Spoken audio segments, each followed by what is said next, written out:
Hello guys, welcome back to my YouTube channel Mahiraj IT infotech. हुनर है तो कदर है। एम्प्लॉयबिलिटी की इस क्लास में ये हमारी छठी चैप्टर है और आज के क्लास में हम जानेंगे उत्पादकता के बारे में। उत्पादकता यानी प्रोडक्टिविटी के बारे में। तो चलिए हम क्लास शुरू करते हैं।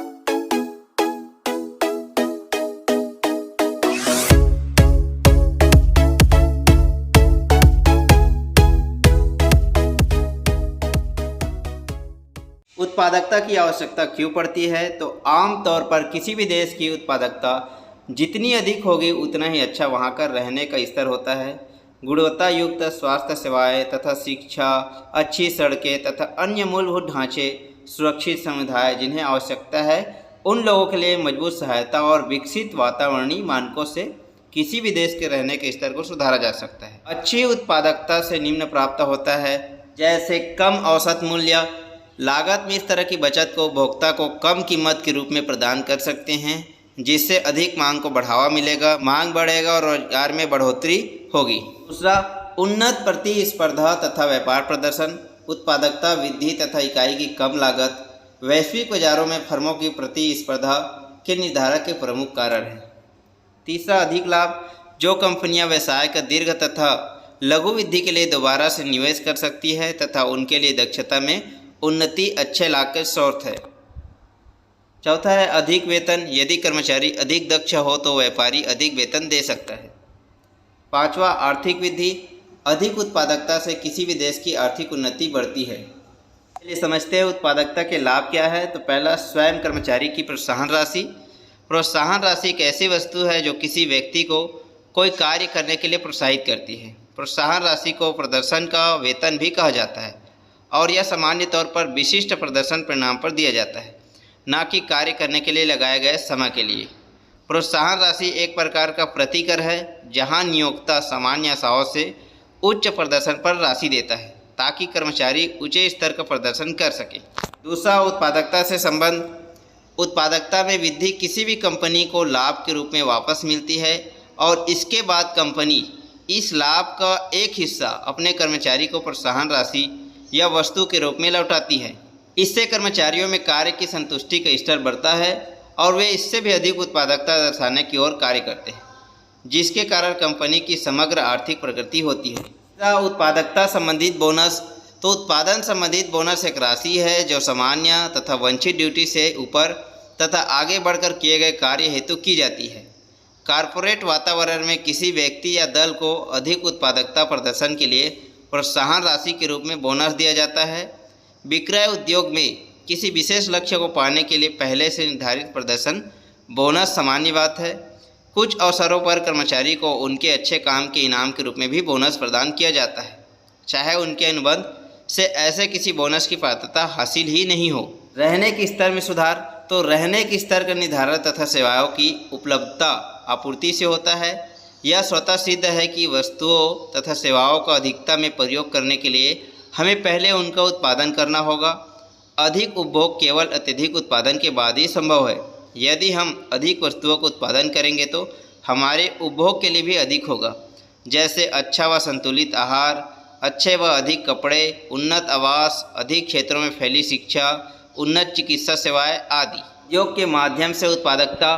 तो उत्पाद के लिए बाजार में अधिक प्रतिस्पर्धा होने की उत्पादकता में वृद्धि उच्चतम होती है, जिसमें हम कम उत्पादकता वाली फर्में घटकर बंद हो जाती है और नई तथा अधिक उत्पादक खुलती तथा बढ़ती है, और जहां प्रतिस्पर्धा का दबाव मौजूद फर्मों को सुधार के लिए विवश कर देता है।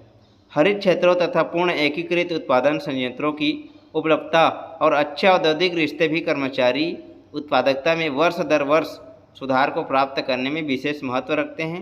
अधिक औद्योगिक उत्पादक से हमें निम्न प्राप्त होता है। जैसे पहला, अधिक लचीला समय तथा रोस्टर, कार्य का विस्तृत वर्गीकरण, प्रशिक्षण तथा कैरियर के नए अवसर, लाभ में हिस्सेदारी या अन्य प्रकार का प्रदर्शन संबंधित वेतन, उत्पादन के लिए नए लक्ष्य एवं कचरे में कमी, ग्राहकों को अधिक संतुष्टि प्रदान करने के लिए सुपुर्दगी, सेवा में सुधार, परिवार के लिए लाभकारी सुविधाएं जैसे चाइल्ड केयर सुविधा, कार्य का बंटवारा या कार्य से लंबा अवकाश, कर्मचारी की शिकायतों को सुलझाने या कार्यस्थल से संबंधित मामलों पर सलाह की उन्नत प्रक्रिया, देश की जीडीपी में सुधार। राष्ट्र के लिए क्या होता है? देश तथा उसकी अर्थव्यवस्था को उत्पादकता बहुत से फायदे समय पर दे सकती है, जैसे कम औसत लागत, उन्नत श्रम तथा पूंजी उत्पादकता की मदद से कोई भी व्यवसाय कम औसत लागत पर उत्पादकता दे सकता है।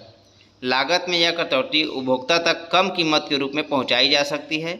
इससे विस्तार या मांग को बढ़ावा मिलेगा और उत्पादकता बढ़ेगी और संभवतः रोजगार भी बढ़ेगा। दूसरा, अंतर्राष्ट्रीय बाजारों में उन्नत प्रतिस्पर्धा। विदेशी बाजारों में फर्मों की अंतर्राष्ट्रीय स्पर्धा के लिए महत्वपूर्ण निर्णायक उसकी उत्पादकता में वृद्धि और इकाई की कम लागत है। उन्नत उत्पादकता के माध्यम से व्यवसाय उन बाजारों में भी प्रतिस्पर्धी बढ़त अर्जित कर सकता है जहां विदेशी आपूर्तिकर्ताओं से सघन मूल्य तथा गैर मूल्य स्पर्धी मिलती है। तीसरा, अधिक लाभ। सक्षमता में बढ़ोतरी के परिणाम स्वरूप मिलने वाली अधिक उत्पादकता कंपनी के लिए अधिक लाभ का स्रोत होती है। इस तरह के प्राप्त लाभ का निवेश अधिक पूंजी निवेश या अनुसंधान एवं विकास के माध्यम से फिर से किया जा सकता है। चौथा, उच्च वास्तविक वेतन। लंबे समय के लिए उत्पादन के कारक के रूप में श्रमिक को दिए जाने वाले वास्तविक वेतन तथा श्रमिक उत्पादकता के सुधार में सकारात्मक संबंध होता है। आधुनिक श्रम बाजार में करोड़ों कर्मचारियों को उनकी संपूर्ण कमाई का कुछ हिस्सा प्रदर्शन संबंधी वेतन के रूप में मिलता है।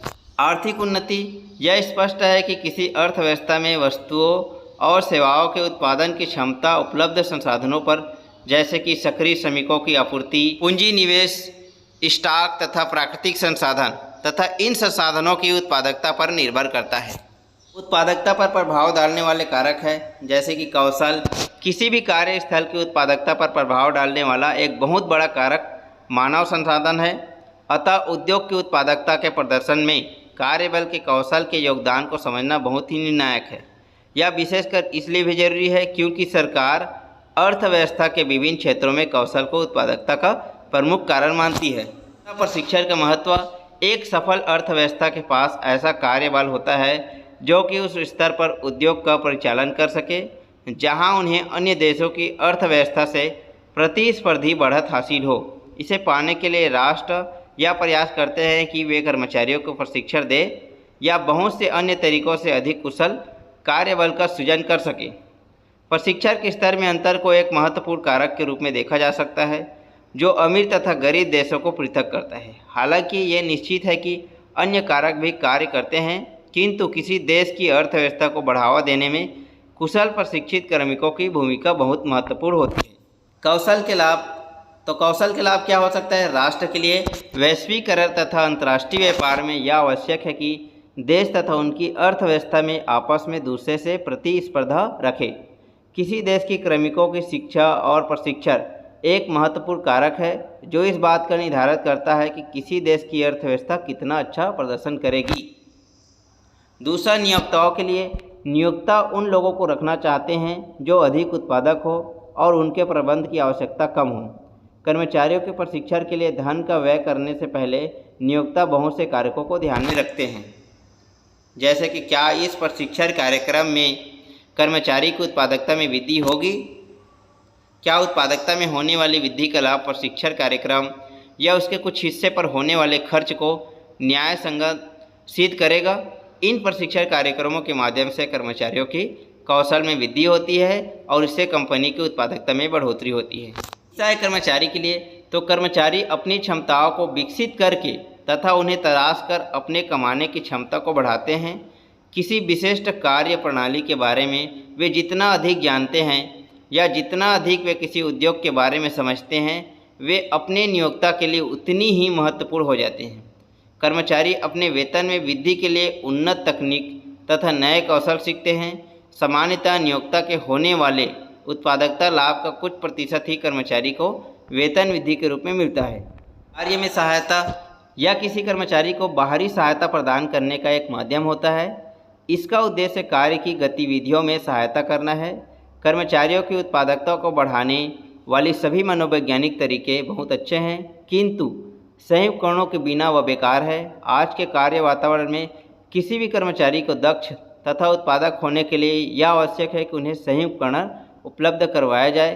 कंपनी जो उन्नयन नहीं करती तथा कार्य हेतु उपयुक्त उपकरणों की आवश्यकता को नज़रअंदाज कर देती है, वहाँ कार्मिकों की उत्पादकता घटने का खतरा बना रहता है उत्पादकता पर असर डालने वाले मुख्य कारक भी उचित उपकरणों, अभियंत्रिकों, औजारों तथा वस्तुओं एवं सामग्रियों के संबंध है, जिन्हें प्रयासों द्वारा कार्य स्तर से कम किया जा सकता है। कार्य में सहायता के माध्यम से प्रदर्शन को बढ़ाने का 3 तरीके हैं। पहला, बाहरी सहायता। इसका आशा है कि कर्मचारी को उनके कार्य के वातावरण के बाहर सोर्स ढूंढने होंगे। दूसरा, बाह्य सहायता। इसका आशा है कि कार्य के लिए स्वयं प्रणाली द्वारा ही सहायता प्रदान की जा सकती है। तीसरा है आंतरिक सहायता। यह आंतरिक या सॉफ्टवेयर है जो कार्य के क्रियान्वयन में दक्षता के लिए उपयोग होता है। उदाहरण, इंटेल जो विश्व का सबसे बड़ा सेमीकंडक्टर निर्माता है, यह चिप बनाता है। उन्होंने यह गौर किया है कि वायरलेस नोटबुक पीसी के उपयोगकर्ता द्वारा उत्पादकता में 100 घंटे प्रति वर्ष की बढ़ोतरी हुई। उन्होंने इंटेल के 100 से अधिक कर्मचारी के कार्य करने के तरीके तथा उत्पादकता का अध्ययन किया। उन्हें वायरलेस नोटबुक का अपग्रेड किया गया था तथा उसके प्रति सप्ताह 2 घंटों की बढ़ोतरी दर्ज की गई। यह अपग्रेड के लिए लगाई गई कीमत से भी अधिक थी। उन्हें भी ये आभास हुआ कि ऑटोमेशन। तो ऑटोमेशन का तात्पर्य कंप्यूटर तथा अन्य स्वचालित मशीनों का उपयोग करके व्यवसायों संबंधी कार्यों का कार्यान्वयन करना है। ऑटोमेटेड मनी, मशीनरी, सामान्य सेंसिंग उपकरणों से लेकर रोबोट तथा अन्य परिष्कृत उपकरण भी हो सकते हैं। परिचालन के ऑटोमेशन का तात्पर्य एक प्रणाली का ऑटोमेशन अथवा पूरे संयंत्र का ऑटोमेशन भी हो सकता है। ऑटोमेशन करने के बहुत से कारण हो सकते हैं। प्रतिस्पर्धी बढ़त की इच्छा रखने वाले कंपनी के लिए सामान्य तौर पर अधिक उत्पादकता की मुख्य कारण होता है। ऑटोमेशन के कारण परिचालन में असमानता कम हो जाती है। असमानता का सीधा कारण है नुकसानदायक कार्य वातावरण का होना तथा मानव श्रम का ऊंचे मूल्य पर उपलब्ध होने। कुछ व्यवसाय उत्पादन में समय को कम करने, उत्पादकता के लचीलापन को बढ़ाने, लागत को कम करने, मानवीय त्रुटियों को हटाने या श्रम को संचित करने के उद्देश्य से ऑटोमेट करते हैं। ऑटोमेशन से संबंधित निर्णयों का संबंध आमतौर पर इन सभी आर्थिक या सामाजिक विचारों के या इनमें से कुछ से हो सकता है। ऑटोमेशन के प्रकार निम्न हैं। पहला है सूचना प्रौद्योगिकी। इसके अंतर्गत कंप्यूटर तकनीक की एक विस्तृत श्रृंखला आती है जो सूचनाओं को जनित, संचित, प्राप्त तथा फैलाने के उपयोग में ली जाती है। दूसरा, कंप्यूटर की सहायता से उत्पादन। कैम का संदर्भ उत्पादन की संदर्भ योजना बनाने तथा नियंत्रण के विभिन्न कार्यों में कंप्यूटर के उपयोग से है। इनमें से न्यूमेरिकल तरीके से नियंत्रित मशीनों, रोबोट तथा अन्य स्वचालित प्रणालियों का उपयोग उत्पादन के संबंध के लिए किया जाता है। तीसरा, संख्यानुसार नियंत्रित उपकरण। संख्यानुसार नियंत्रित मशीनें उत्पादों या हिस्सों पर परिचालन को एक क्रम से क्रियान्वित करने हेतु उपयोग में आने वाली मशीनों के प्रोग्राम वर्जन है।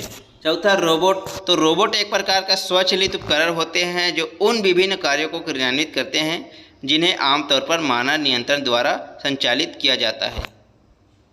पांचवा है लचीली उत्पादन प्रणाली। एफएमएस का एक प्रणाली है जिसमें संख्यानुसार नियंत्रित मशीनों तथा रोबोट तथा स्वचालित सामग्री उपयोग प्रणालियों का उपयोग समान उत्पादों के उत्पादन अथवा इन मशीनों का उपयोग विभिन्न प्रकार से करके हिस्सों के उत्पादन में किया जाता है। छठवां है कंप्यूटर एकीकृत उत्पादकता। CIM एक ऐसी प्रणाली है जिसमें एक एकीकृत कंप्यूटर नेटवर्क की सहायता से बहुत सी उत्पादकता प्रणालियों को जोड़ा जाता है। इन उत्पादकता या उत्पादन संबंधी कार्यों में उत्पादन की योजना बनाने तथा नियंत्रण, दुकान का नियंत्रण शामिल है। ऑटोमेशन का उत्पादकता पर प्रभाव। तो ऑटोमेशन से उत्पादकता पर विभिन्न तरीके से प्रभाव पड़ सकता है। पहला, कुशल श्रमिकों पर प्रभाव। रोबोटिक मशीन बहुत से दुष्कर तथा खतरनाक कार्य कर सकती हैं, जैसे कि वेल्डिंग तथा क्षेत्र करना, जिनमें किसी कर्मी की स्वास्थ्य पर बुरा प्रभाव भी पड़ सकता है। यह बहुत सारा भार उठा सकती है और कठिन तापक्रम जैसे कि जमाव बिंदु के पास या अत्यधिक गर्म वातावरण में भी दक्षता से कार्य कर सकती है। ऑटोमेशन से श्रमिकों का बहुत सा शारीरिक व मानसिक कार्य घट जाता है। उन्हें मशीनों के संचालक के बदलकर मशीन के पर्यवेक्षक के रूप में स्थापित कर दिया जाता है। कार्यालय कार्यस्थल। तो कंप्यूटर के परिचय से उत्पादन, अर्थव्यवस्थाओं के सूचना के क्षेत्र में कार्य की व्यवस्था पर भी असर हुआ है। फाइल क्लर्क, लेखाकर्ता तथा अन्य कुशल कार्यालय कार्मिकों का स्थान अर्धकुशल टंकरकर्ताओं एवं टेबलेटिंग मशीन संचालकों ने ले लिया है।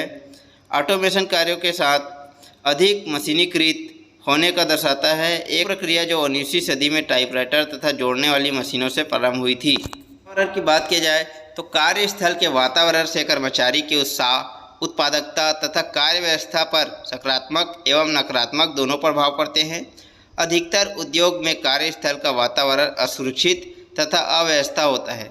इसमें कमज़ोर तरीक़ा से डिजाइन किए गए वर्क स्टेशन, अनुपयुक्त फर्नीचर, हवा के बहाव में कमी, कम रोशनी, अधिक शोरगुल, अक्षम अग्नि सुरक्षा उपाय तथा व्यक्तिगत सुरक्षा के उपकरणों की कमी शामिल है।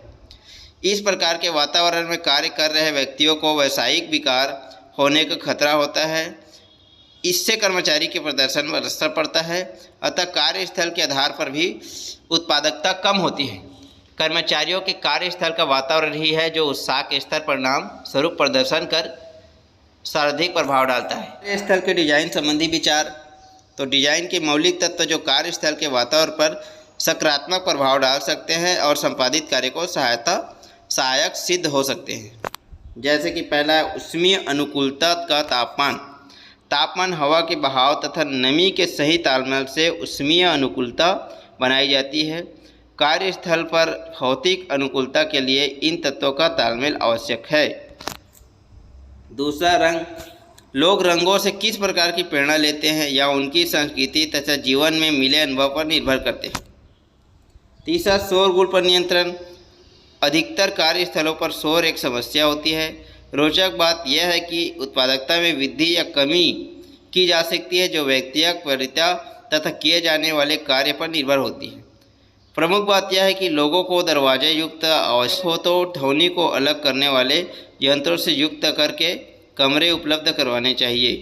नेक्स्ट है चयन। आजकल ज्ञान से संबंधित कार्य के लिए एकाग्रता, समन्वय तथा परस्पर सहयोग का ऊंचा स्तर चाहिए। एक अच्छे डिजाइन वाले कार्यस्थल में इन सीधी भर्ती के लिए उन्हें किसी तरह का काम लिया जाता है। इसके लिए अवसर प्रदान किए जाते हैं। भीड़। जब लोगों का भीड़ महसूस होता है तो उन्हें दबाव महसूस होता है और कार्यस्थल पर उनकी संतुष्टि पर नज़र डालता है।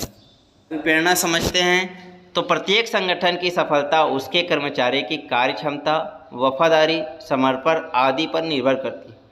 कर्मचारियों की वफादारी और समर्पण को बनाए रखने का सबसे अच्छा तरीका है अभिप्रेरणा।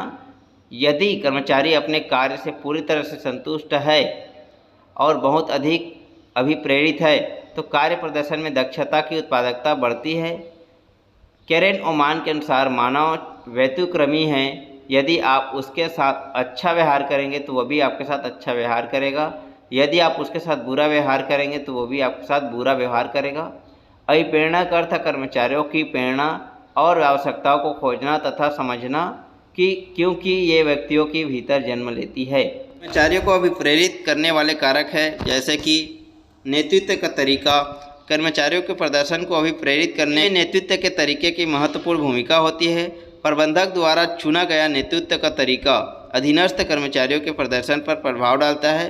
अधीनस्थों द्वारा अच्छा प्रदर्शन किए जाने के लिए जरूरी कारकों के नेतृत्व सफलता कुछ कारकों पर निर्भर करती हैं, जैसे अधीनस्थ का आत्मविश्वास, अनुभव और उनकी आवश्यकता, अधीनस्थों के नज़रिया। कल्याणकारी योजना करके ये सुविधाएं संगठन द्वारा कर्मचारियों के वेतन के अलावा प्रदान की जाती है। धन। तो कर्मचारियों की अभिप्रेरणा में धन के महत्व को नज़रअंदाज नहीं किया जा सकता, चाहे वह वेतन, कार्य के लिए विशेष राशि, बोनस अथवा कोई अन्य प्रोत्साहन राशि हो जो कर्मचारी को अच्छे प्रदर्शन के लिए दी जाती है। प्रेरणा। तकनीक में धन का असर कर्मी की आवश्यकता के आकार से संबंधित प्रदर्शन के अभिप्रेरणा के माध्यम के रूप में उपयोग करने से पहले प्रबंधक को कर्मचारियों की इच्छाओं के बारे में समझना चाहिए।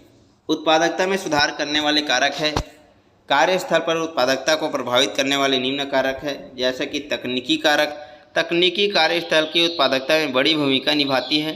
प्लांट का सभी लेआउट तथा सभी आकार, मशीनरी, लोकेशन, मशीन तथा उपकरण की सही डिजाइन, ऑटोमेशन इत्यादि करके उत्पादकता को बढ़ाया जा सकता है। नेक्स्ट है क्रमिक कारण। तो कैपिटल कार्यस्थल के लिए सबसे बड़ी संपत्ति है। उपयुक्त पदों के लिए सही व्यक्तियों का चयन करके उत्पादन को बढ़ाया दिया जा सकता है। समय समय पर वर्करों को प्रोत्साहन अधिक करना चाहिए जिससे कार्यस्थल पर उत्पादकता को बढ़ाया जा सके। उत्पादक मानक। तो कार्यस्थल पर सुनियोजित, समिजित तथा नियंत्रित रूप से उत्पादन का होना चाहिए। इसमें कच्चे माल की खरीदना भी शामिल है। संगठनात्मक कारक, इसमें कार्यस्थल पर जिम्मेदारी का निर्वहन, वर्करों के अधिकारों इत्यादि शामिल है। वित्त कारक, किसी भी व्यवसाय के लिए वित्त एक महत्वपूर्ण कारक है। फिक्स तथा वर्किंग कैपिटल दोनों पर बेहतर तरीके से नियंत्रण होना चाहिए। जब किसी कार्यस्थल के वित्त को विवेकपूर्ण उपयोग किया जाता है तो उत्पादकता में निश्चित रूप से वृद्धि होती है। कार्यस्थल की उत्पादकता को प्रभावित करने वाले अन्य प्रमुख कारक प्रबंधक, सरकार तथा लोकेशन है। व्यक्तिगत वित्तीय प्रबंध, इसमें आता है आपका बैंकिंग प्रक्रिया। तो बैंक एक वित्त संसाधन है जो लोगों द्वारा दिए गए धन से कार्य करती है।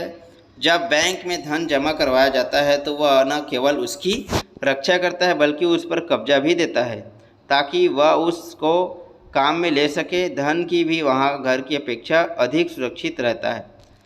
बैंक अन्य व्यवसायों तथा ग्राहकों के लिए धन उधार भी देता है। वे इसके एवज में अतिरिक्त लेते हैं जिसे बैंक स्कूल कहा जाता है। इसी से बैंक बचतकर्ता को ब्याज और कर्मचारियों को वेतन देता है। बैंक मुनाफा इसलिए कमाता है क्योंकि वह कर्ताओं को दिए गए ब्याज से अधिक ब्याज ऋण लेने वाले वसूल करता है। बैंक दो प्रकार के होते हैं, वाणिज्य और खुदरा बैंक तथा निवेश वाणिज्यिक बैंक। वाणिज्यिक बैंकों का मुख्य कार्य आहरण तथा जमाओं के प्रबंध का होता है। इसके अलावा ये व्यक्ति अथवा लघु उद्योग को अन्य अवधि के लिए ऋण भी प्रदान करते हैं। ग्राहक इन बैंकों का उपयोग मौलिक चेकिंग अथवा बचत खातों, जमा के प्रमाण पत्रों तथा कई बार घरों की गिरवी रखने के लिए करते हैं। निवेश बैंकों का कार्य अवलेखन तथा संस्थानिक ग्राहकों को कॉर्पोरेट पुनर्गठन प्रदान करने का होता है। बैंक द्वारा प्रदत्त सेवाएं हैं जैसे कि चालू खाता। तो चालू खाता एक सामान्य प्रकार का बैंक खाता है जो नियमित दिन प्रतिदिन के आधार पर उपयोग आने वाले धन को संचित करने के काम आता है। यहाँ आपके धन की अन्य अवधि प्रबंध का आसान तरीका है। यह आपको सुविधा देता है कि आप अपने वेतन या अन्य प्रकार की आय को स्वीकार कर सके, बिलों का भुगतान कर सके, अन्य खातों में धन का स्थानांतरण कर सके, एटीएम कार्ड अथवा लेजर कार्ड के बैंक से काउंटर से पैसा निकाल सके, अपने लेजर कार्ड का उपयोग करके अथवा चेक द्वारा वस्तुओं के लिए भुगतान कर सकें। एटीएम कार्ड तथा लेजर कार्ड क्या होता है? तो एटीएम कार्ड का उपयोग चालू खाते से नकद आहरण करने के लिए किया जाता है। अपने आप एटीएम कार्ड का उपयोग किसी भी बैंक की मशीन पर नहीं कर सकते। बचत खाता वह खाता है जो धन एकत्रित जमा करने को उपयोग में लिया जाता है। बचत किया हुआ धन अल्पावधि तथा दीर्घावधि दोनों जरूरतों को पूरा करने के लिए उपयोग किया जाता है। अल्पावधि की आवश्यकताओं में छुट्टी, विवाह, आपातकाल शामिल है। लंबी अवधि की आवश्यकताओं में कॉलेज में अध्ययन करने या घर बनाने जैसे आवश्यकताएं आती हैं। बचत खाते में ब्याज भी जमा होता है जो नियत अथवा बदलता हुआ हो सकता है।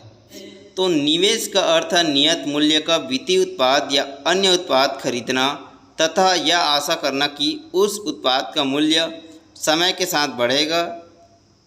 सीधे शब्दों में निवेश का अर्थ है धन अर्जन की इच्छा से खर्चा गया धन।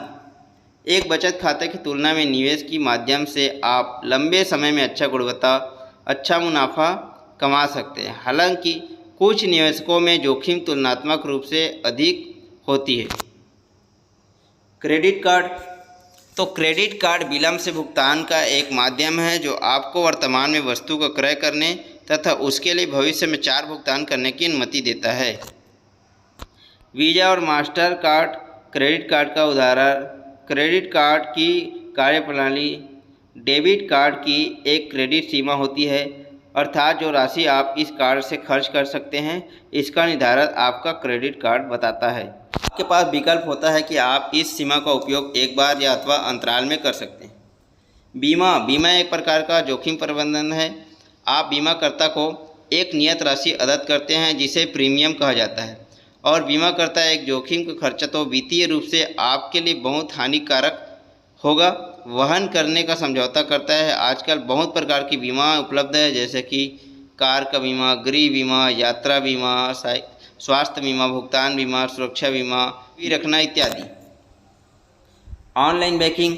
तो ऑनलाइन बैंकिंग का आज से कुछ बैंकिंग कार्यों का इंटरनेट के माध्यम से संपादित करना है। बैंकिंग का ऑनलाइन उत्पादन बहुत ही सुविधाजनक है और इसके आपके धन के रुपये की बचत होती है। सभी प्रमुख बैंकें ऑनलाइन बैंकिंग की सुविधा प्रदान करते हैं। बहुत से कार्य जिन्हें आप ऑनलाइन कर सकते हैं, जैसे बकाया तथा स्टेटमेंट जमानत, पैसे स्थानांतरित करना, अपने मोबाइल पर टॉप अप करना, बिलों को भुगतान करना। लाभ, आपके खाते तथा लेन देन की जानकारी तुरंत उपलब्ध हो जाती है, कागजी कार्रवाई को कम करना आदि। पेंशन एक निवेश है जो आज आजीवन करते हैं, धन बचाते हैं ताकि आप जब सेवानिवृत्त होंगे तो आपके पास धन हो। लोग पेंशन के लिए बचत करते हैं ताकि जब भी वो सेवानिवृत्त हो को एक स्तर का जीवन जी सके। पेंशन के प्रकार कर्मचारी पेंशन, स्वरोजगार पेंशन आदि। टेलर मशीन यानी एटीएम। तो ऑटोमेटिक टेलर मशीन बैंक द्वारा ग्राहकों को उपलब्ध करवाया गया एक ऐसा उपकरण है जिसका उपयोग ग्राहकों को स्वयं करना होता है। यह 24 घंटे सेवाएं देता है, जिसमें पैसे जमा करना तथा निकालना, पैसे भेजना, बकाया जानकारी, पासवर्ड, भुगतान तथा अन्य कार्य होते हैं। लक्षण और लाभ क्या है? दूर तक फैलाव।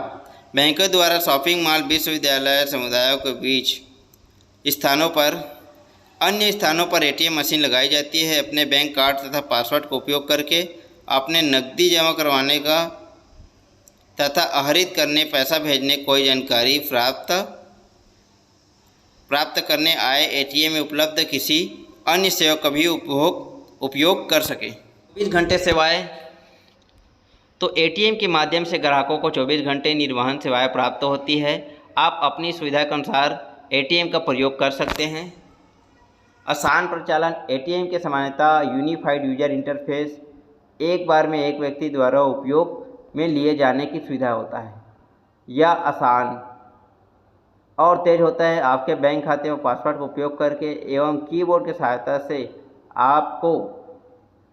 से संबंधित विवरण दर्ज करके आप स्वयं ही नकदी या गैर नकदी सेवाएं का उपयोग कर सकते हैं। मौलिक कार्य या बकाया की जानकारी, आहरण, पैसे भेजना, पासवर्ड फंक्शन, सुरक्षा के उपाय।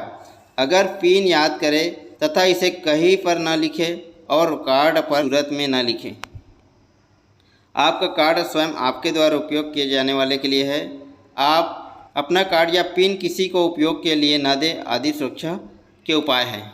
अपने ग्राहकों को जानें। तो केवाईसी का अर्थ होता है नो योर कस्टमर। केवाईसी योजना एक महत्वपूर्ण कदम है जो वैश्विक स्तर पर विकसित किया गया है ताकि पहचान की चोरी, वित्तीय घोटाले, मनी लॉन्ड्रिंग तथा आतंकवादियों को सहायता रोकी जा सके। केवाईसी का उद्देश्य है कि बैंक अपने ग्राहकों को समझने तथा पहचानने के सक्षम हों और जोखिम प्रबंधन की उनकी बेहतर सहायता कर सके। जब केवाईसी की आवश्यकता होती है तो केवाईसी की आवश्यकता वित्तीय संस्थानों द्वारा ग्राहकों के साथ व्यवहार में की जानी होती है। निम्नलिखित घटनाओं में ग्राहकों द्वारा केवाईसी प्रक्रिया की अनुपालना की जाती है, जैसे कि बैंक में खाता खुलवाते समय या क्रेडिट कार्ड के ऋण लेते समय, क्रेडिट कार्ड के ऋण के लिए आवेदन करते समय आदि। केवाईसी नियम के अनुसार एक ग्राहक एक व्यक्ति या एक वस्तु जो खाते को उपयोग करता है और बैंक से संबंध रखता है, जिसकी ओर से खाता रखा जाता है, अर्थात लाभार्थी मालिक कहलाता है। केवाईसी पंजीकरण। तो किसी भी व्यक्ति के खाते के लिए बैंक को निम्नलिखित सूचना या दस्तावेजों की आवश्यकता होती है। विधिक नाम या उपयोग में आने वाले नाम, किसी प्रकार का परिवर्तन नहीं, स्थायी पते में सुधार नहीं होता। व्यक्तिगत जोखिम बीमा। तो बीमारी अथवा मृत्यु होने पर व्यक्तिगत जोखिम बीमा के माध्यम से आपको वित्तीय लाभ मिल सकता है।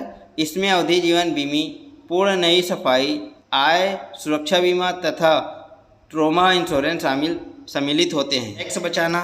तो यदि आपकी आय पर लगने वाला टैक्स को इनकम टैक्स कहते हैं। इनकम टैक्स सरकार के क्षेत्राधिकारों के भीतर स्थित सभी संस्थाओं द्वारा उत्पन्न वित्तीय आय पर लागू होता है। असेसमेंट ईयर 2010-11 के अनुसार एक व्यक्ति की आय पर इनकम टैक्स से निम्न है। ये टैक्स स्लैब है, जैसे 2.5 लाख रुपये तक का आपका लेन देन 60 से 2019-20 के लिए है और 60 से 80 ईयर के लिए क्या है ये वाला है, ठीक है। तो 2.5 लाख से ऊपर में क्या लगेगा पैसा, ब्याज नहीं लगेगा। 2.5 से 5 लाख में 5% छोटा वाला में, और यहाँ पर भी 5% ही लगता है। 5 लाख रुपये तक का 20%, और यहाँ भी 20%। 75 से 10 लाख रुपये तक का 20%, और यहाँ 15% होता है। 12.5 लाख रुपये तक 30% इसमें वृद्धि होती है, और 20% भी इसमें ले सकते हैं। 12 से 15 लाख रुपये तक 15,000 रुपया 30%, और 30% 25 की जगह है। सुरक्षा के लिए सरकारी योजना। तो पिछले कुछ वर्षों में भारत सरकार ने देशवासियों के लिए कई सरकारी योजना की शुरुआत की है। इन योजनाओं में न केवल भारतीय नागरिकों को अपनी वित्तीय सहायता में सुधार करने में मदद की है, बल्कि देश की अर्थव्यवस्था में भी योगदान दिया है। यहाँ पर आपको भारत सरकार तथा ऐसी योजनाओं के बारे में बताया जा सकते हैं जिसके चलते आपको आर्थिक स्थिति सुधारने की सहायता मिलेगी। प्रधानमंत्री जनधन योजना। प्रधानमंत्री जनधन योजना राष्ट्रीय स्तर पर शुरू किया गया वित्तीय समावेशन के लिए मिशन है, जिसके लिए बचत और जमा खाता, विश्लेषण, बीमा, पेंशन जैसे वित्तीय सेवाओं के किफ़ायती दर पर सब लोग तक पहुंचाए जाने पर जोर दिया जा रहा है। साल 2014 को स्वतंत्रता दिवस की पूर्व संध्या को प्रधानमंत्री श्री नरेंद्र मोदी जी ने इस योजना का ऐलान किया था। सुकन्या समृद्धि योजना। श्री नरेंद्र मोदी जी ने 22 जनवरी 2015 को बेटी बचाओ बेटी पढ़ाओ के तहत सुकन्या समृद्धि योजना की घोषणा की है। बेटी की पढ़ाई और शादी की खर्च का भार उठाना इस योजना का लाभ है। राजीव गांधी जीवनदायी आरोग्य योजना। 2012 में इसे पायलट प्रोजेक्ट के तौर पर महाराष्ट्र में शुरू किया गया था, जिसके तहत आर्थिक रूप से पिछड़े लोगों को स्वास्थ्य सेवाएं मुहैया कराई जाती है। कोई भी व्यक्ति जिसके पास महाराष्ट्र सरकार द्वारा जारी किया गया 4 card, Antyodaya card, Annapurna card, पीला कार्ड या नारंगी राशन कार्ड में से एक कार्ड है, तो इस योजना का फ़ायदा उठा सकते हैं। प्रधानमंत्री जीवन ज्योति बीमा योजना। यह एक टर्म इंश्योरेंस प्लान है। यह योजना केंद्र ने 9 मई 2015 को शुरू की गई थी। यह योजना विशेष तौर पर गरीब व मध्यम परिवार के लोगों के लिए शुरू की गई थी। योजना के तहत व्यक्ति को 330 रुपये प्रीमियम प्रतिवर्ष भरना होगा। इस योजना में सिर्फ कोई भी व्यक्ति बीमा करवा सकता है, में कोई मेडिकल चेकअप नहीं होता। इस योजना के प्रीमियम का भुगतान किसी बैंक से किया जा सकता है, लेकिन यहाँ पॉलिसी किसी एक खाते में शुरू करवा सकते हैं। राष्ट्रीय स्वास्थ्य बीमा योजना। इस योजना को वर्ष 2008 में शुरू किया गया था। इसका मुख्य लक्ष्य गरीबी रेखा के नीचे के लोगों को स्वास्थ्य बीमा कवर मुहैया कराना। इस योजना के तहत कंस्ट्रक्शन जैसे कि असंगठित वर्ग जिन्हें वेलफेयर के लिए रजिस्टर किया हुआ है, जैसे फुटपाथ विक्रेता, लाइसेंस वाले कुली, रेलवे, मनरेगा कर्मचारी, खान में काम करने वाले, ऑटो या टैक्सी चालक आदि का स्वास्थ्य बीमाएँ कवर करते हैं। National social assistance scheme. तो साल 1995 में शुरू हुई इस योजना का मुख्य लक्ष्य बुजुर्गों, विधवाओं और अक्षमताओं लोगों को सामाजिक पेंशन के जरिए वित्तीय सहायता पहुंचाना था। प्रधानमंत्री मुद्रा योजना। Micro unit development and finance agency सरकार की ओर नई पहल है, जिसे गैर कॉरपोरेट, गैर प्रपत्र सेक्टर, अति लघु और छोटे उद्योगों जिनकी कर्ज की ज़रूरत 1 लाख से कम है के लिए बनाया गया है। बजट 2016 में इस योजना की घोषणा वित्त मंत्री ने की। PMMY के तहत 3 प्रकार की स्कीम उपलब्ध है। शिशु यानी 50,000 तक कर्ज मिलता है, किशोर 5 लाख तक कर्ज मिलता है, और 10 लाख तक का कर्ज मिलता है। इस तरह से हम प्रोडक्टिविटी को बढ़ावा दे सकते हैं, उत्पादकता में बढ़ोतरी कर सकते हैं और उपभोग में भी कमी ला सकते हैं। आई होप आपको ये प्रोडक्टिविटी उत्पादकता क्लास समझ में आया होगा, और मिलते हैं हम नेक्स्ट वीडियो में फिर से न्यू टॉपिक पर, 6ठी चैप्टर पर। धन्यवाद। वीडियो में नया होंगे तो चैनल को लाइक सब्सक्राइब करना ना भूलें।